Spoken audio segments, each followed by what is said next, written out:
Shalom, selamat pagi Sobat Maestro yang dikasih Tuhan. Segera kita akan mendengar program rohani Immanuel Sumber Shalom dari GGP Shalom Bandung. Inilah seri yang selanjutnya. Immanuel datang memberikan dan meneruskan Shalom. Dengarkan dan terima firman Tuhan sebagai pegangan hidup hari ini. Selamat menikmati. Shalom, selamat pagi Sobat Maestro. Kita bersyukur kita boleh bertemu kembali dan kita boleh mendengar firman Tuhan sebelum kita melangkah masuk pada hari yang baru ini. Mari kita berdoa. Terima kasih Maha Besar Bapa yang di surga, penyertaan Tuhan semalam sehingga pagi ini kami boleh bangun lagi dan boleh bersiap untuk berkarya. Dan terima kasih ada kesempatan buat mendengar firman Tuhan. Mari Tuhan rendahkan hati kami, sederhanakan iman kami, arahkan kami dengan firman Tuhan. Dalam nama Tuhan Yesus Kristus. Haleluya. Amin. Firman Tuhan pada pagi hari ini akan disampaikan oleh Bapak Pendeta Susanto Wibowo. Shalom. Kita buka firman Tuhan dari Roma pasal yang ke-8 dari ayatnya yang ke-9. Saya akan bacakan. Demikian firman Tuhan. Tetapi kamu tidak hidup dalam daging, melainkan dalam roh. Jika memang roh Allah diam di dalam kamu. Tetapi jika orang tidak memiliki roh Kristus, ia bukan milik Kristus. Tetapi jika Kristus ada di dalam kamu, maka tubuh memang mati karena dosa, tetapi roh adalah kehidupan oleh karena kebenaran. Dan jika roh Dia yang telah membangkitkan Yesus dari antara orang mati diam di dalam kamu, maka Ia yang telah membangkitkan Kristus Yesus dari antara orang mati akan menghidupkan juga tubuhmu yang fana itu oleh rohnya yang diam di dalam kamu. Ayat yang ke-14. Semua orang yang dipimpin roh Allah adalah anak Allah. Amin. Tema hari ini adalah berjalan dalam pimpinan Roh Kudus. Ya, firman Tuhan tadi katakan bahwa kita tidak lagi hidup dalam daging, melainkan di dalam roh. Jika memang roh Allah diam di dalam kamu. Tapi jika orang tidak memiliki roh Kristus, ia bukan milik Kristus. Tetapi jika Kristus ada di dalam kamu, maka tubuh memang mati karena dosa, tetapi roh adalah kehidupan oleh karena kebenaran. Jadi saudara yang kasih Tuhan, kita membutuhkan pimpinan Roh Kudus, kita membutuhkan tuntunan, bimbingan dari Roh Kudus. Karena itulah kekuatan kita. Rasul Paulus pernah mengatakan begini, bahwa kita ini sebetulnya adalah bejana tanah liat yang rapuh. Tapi kalau kita boleh menghadapi segala macam tantangan, ujian, penderitaan, siksaan, itu karena apa? Karena roh Allah yang ada di dalam Dia. Kalau saudara dan saya dapat bertahan, saudara dan saya dapat bersyukur, menikmati kehidupan kekristenan, itu karena Kristus ada di dalam kita. Inilah satu hal yang unik, dan saya pikir ini mengasihkan sebagai orang Kristen. Kita hidup hanya menjalankan ritual agama saja, tetapi kita bersyukur roh Allah, roh Yesus, roh Kudus tinggal di dalam kehidupan orang Kristen. Siapa orang Kristen? Orang yang percaya kepada Tuhan Yesus Kristus dan hidup menurut kehendaknya. Jadi saudara yang dikasih Tuhan, inilah satu keunikan dan hal yang mengasihkan sebagai orang Kristen. Kalau kita menyadari, kita menikmati akan kehadiran dan kuasa Kristus di dalam kehidupan kita. Nah, saya mau beritahukan, tanpa pimpinan Roh Kudus, kita nggak akan kuat menghadapi tantangan ini. Dunia semakin lama semakin kompleks permasalahannya. Ya, semakin ambigu, bukan saja uncertain, bukan saja tidak pasti, tetapi semakin gak jelas. Kita membutuhkan pimpinan Roh Kudus, yang adalah Roh Yesus sendiri, yang adalah Roh Allah sendiri. Dan kita bersyukur kalau kita boleh bersekutu bersama dengan Dia. Dia di dalam kita dan kita di dalam Dia. Nah, saudara yang kasih Tuhan, harusnya ini kita menikmati. Kita akan penuh dengan pujian, kita akan penuh dengan ucapan syukur, dan firman akan memenuhi kehidupan orang-orang percaya. Inilah kekuatan kita. Tapi saya mengerti, si jahat tidak akan pernah diam. Si jahat akan terus berusaha untuk mengaburkan, untuk membuat pemahaman kita tentang Roh Kudus, Roh Allah, Roh Yesus itu kacau. Oleh sebab itu kita membutuhkan iman yang sederhana, untuk kita boleh diberi pengertian, diberikan pemahaman bagaimana Tuhan yang adalah Allah yang Maha Kuasa, Allah yang sumber segala pertolongan, sumber segala mujizat, Dia tinggal di dalam kehidupan kita. Kita memang masih hidup alamiah, tetapi kita hidup juga dalam rohani. Rohani tetapi alamiah. Spiritually natural, naturally spiritual. Jadi kita ini masih manusia biasa, masih ada daging, masih punya quote unquote keinginan-keinginan, kecenderungan kedagingan dunia. Tapi kita bersyukur, Roh Allah tinggal di dalam kita. Excellent Spirit inside us. Jadi saudara yang kasih Tuhan, kalau saudara ingin hidup dipimpin oleh Roh Kudus, saudara ingin Roh Yesus, Roh Allah tinggal di dalam hidupmu, tidak ada cara lain.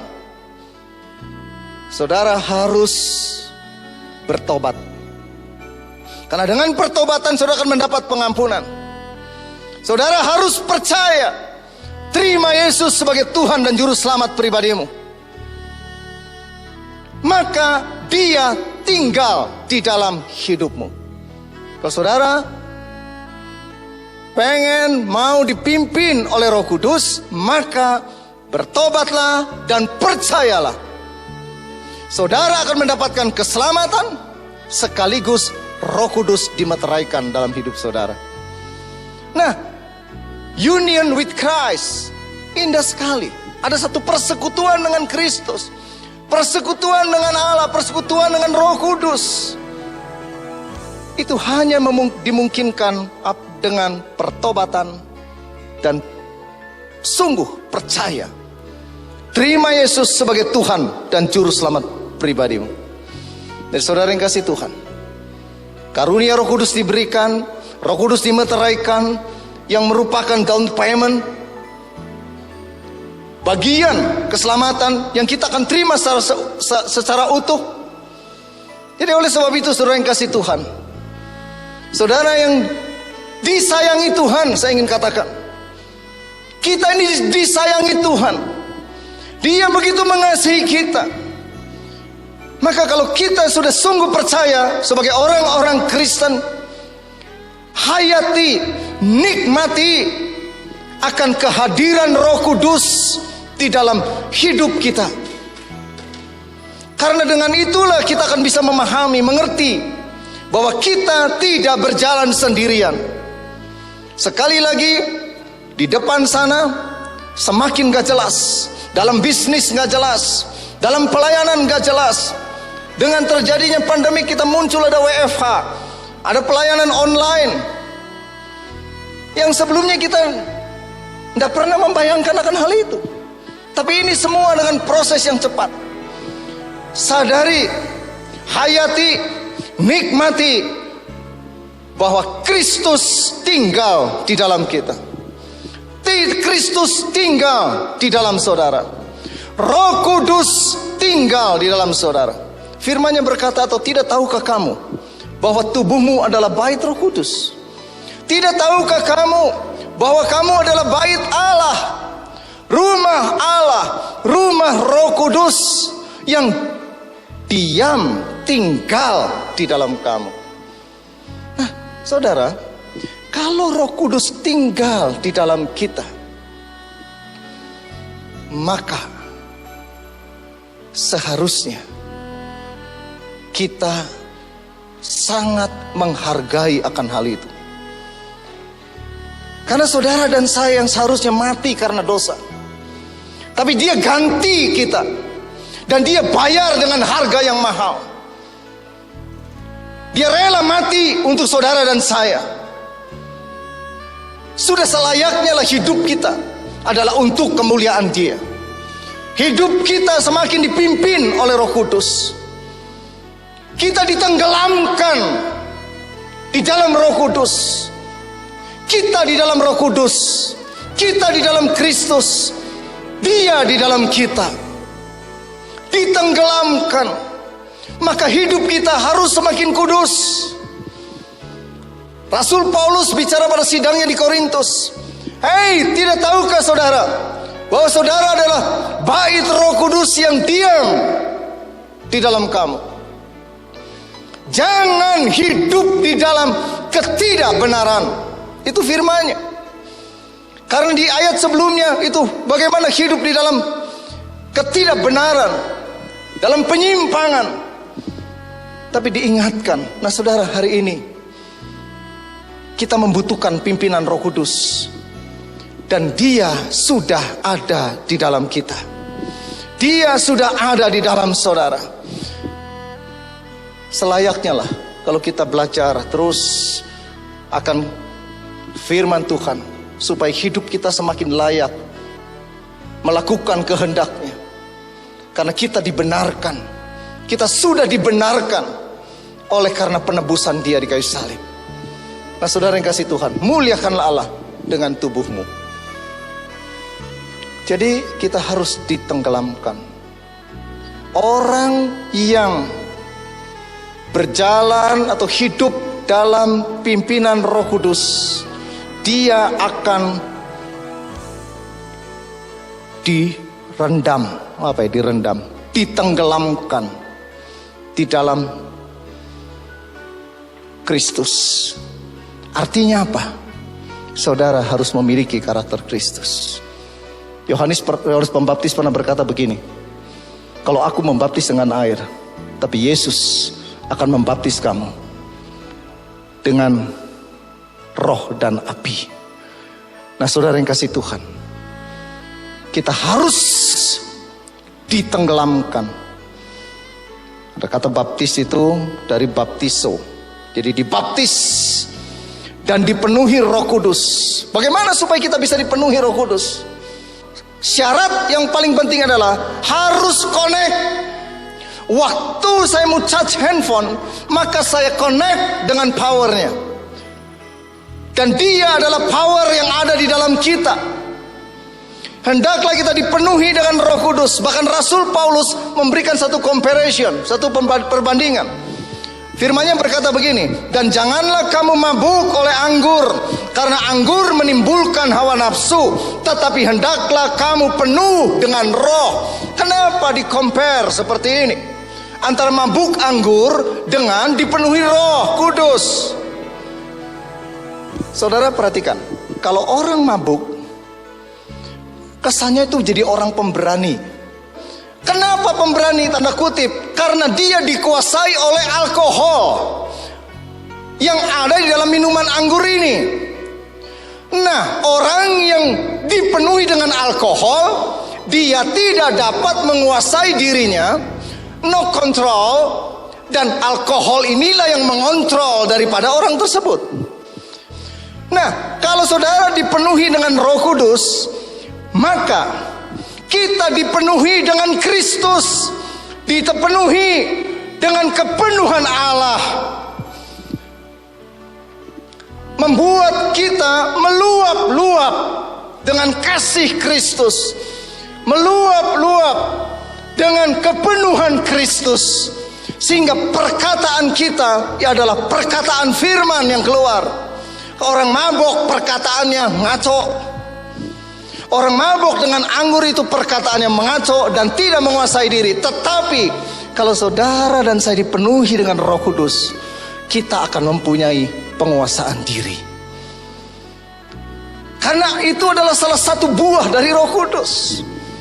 Kita akan punya penguasaan diri, tapi bukan diri kita yang menguasai, tetapi Roh Allah yang di dalam kita yang memberikan kepada kita arahan, bimbingan, direction.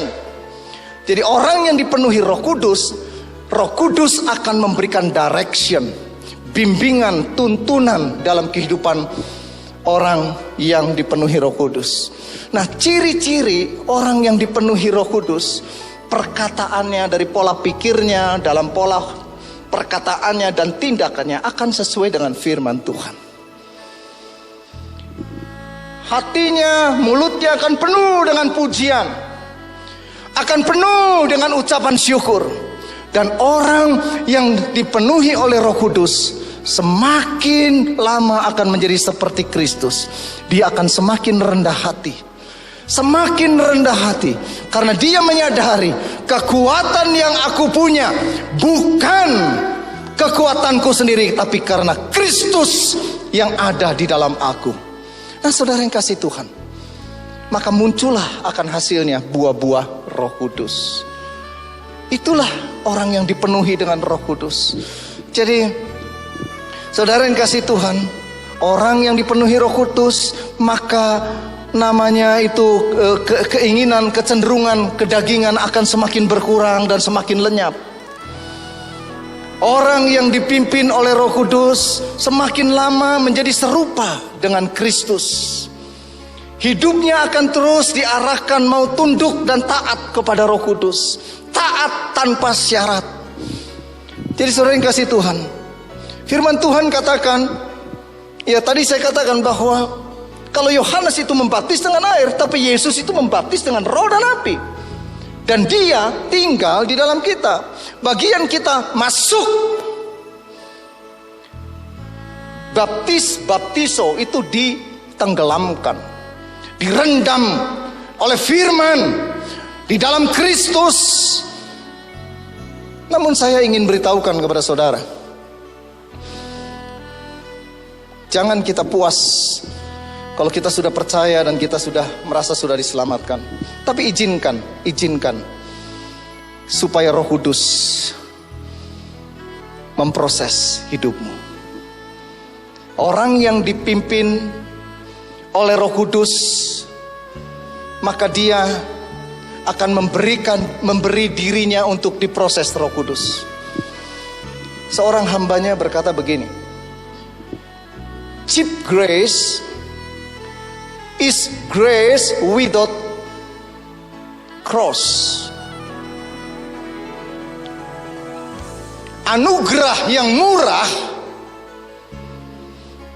adalah anugerah tanpa salib.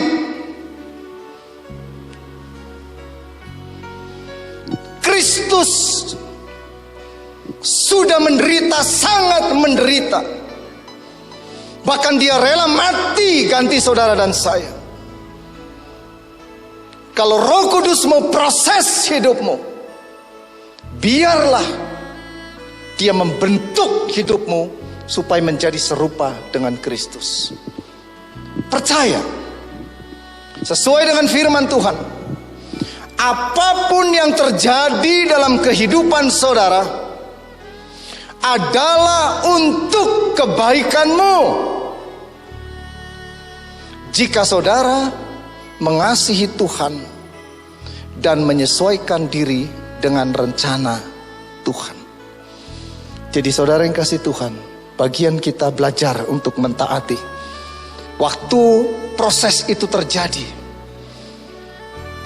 bukan berarti Tuhan tidak sayang, tapi karena Tuhan ingin memurnikan, ingin membuat saudara dan saya semakin kuat, semakin kuat di dalam Tuhan. Dan kuasa Roh Allah ini akan menolong kita untuk apa? Untuk melawan kecenderungan alamiah kita. Dan orang yang dipimpin Roh Kudus akan hidupnya taat kepada Roh Kudus. Dengan pimpinan, dengan kuasa Roh Kudus. Dan akhirnya akan menghasilkan buah-buah roh. Apa itu buah-buah roh? Kasih, sukacita, damai sejahtera, kesabaran, kemurahan, kebaikan, kesetiaan, kelemah lembutan, dan penguasaan diri. Kalau tidak, maka mungkin kita sudah berjemaat, menjadi orang Kristen, beragama Kristen puluhan tahun, tapi karakternya karakter kedagingan terus. Nah, Roh Kudus ada untuk menolong kita supaya mengikis kecenderungan alamiah kita, kecenderungan kedagingan kita dengan kuasa Roh Kudus yang ada di dalam kita. Nah, saudara, berilah diri kita untuk diproses, diarahkan, dibimbing, dituntun oleh Roh Kudus, sehingga buah-buah roh ini akan terus bertumbuh. Nah, buah-buah roh namanya buah, hasil dari sebuah pohon. Saya menanam bibit, keluar pohonnya, tapi belum tentu juga berbuah. Jadi jangan jadi orang Kristen sudah punya bibitnya tetapi nggak pernah berbuah. Biarlah dipupuk dengan firman Tuhan, direndam dengan firman Tuhan, masuk dalam Roh Kudus, dan biarlah Roh Kudus memimpin hidup saudara. Orang yang dipimpin Roh Kudus akan menjadi penurut-penurut Allah, akan menjadi penurut-penurut Allah, taat akan firman dan mengikuti direction atau arahan dari Roh Kudus. So, layanilah Tuhan. Biarlah roh ini memberikan kepada kita dorongan terus, semangat untuk kita menjadi saksi Kristus, menjadi surat terbuka. Janganlah hendaknya kamu kendor. Biarlah rohmu menyala-nyala dan layanilah Tuhan. Jadi kalau kita diberi karunia untuk apa? Untuk melayani, ya layani. Mengajar, ya mengajarlah dengan baik, dengan sungguh-sungguh. Menasehati, berilah nasihat kepada orang lain. Jadi semua karunia yang Tuhan berikan, lakukan itu, kembangkan supaya saudara akan semakin dipercaya lagi oleh Tuhan, dipercaya lagi. Nah, saudara yang kasih Tuhan, layanilah seorang akan yang lain dengan karunia-karunia yang sudah kita terima. Orang yang berjalan dalam pimpinan Roh Kudus, saya percaya semua sudah diperlengkapi karunia-karunia Roh Kudus. Bukan saja dia akan dipenuhi oleh kepenuhan Allah, tetapi dia akan mengalir aliran air hidup.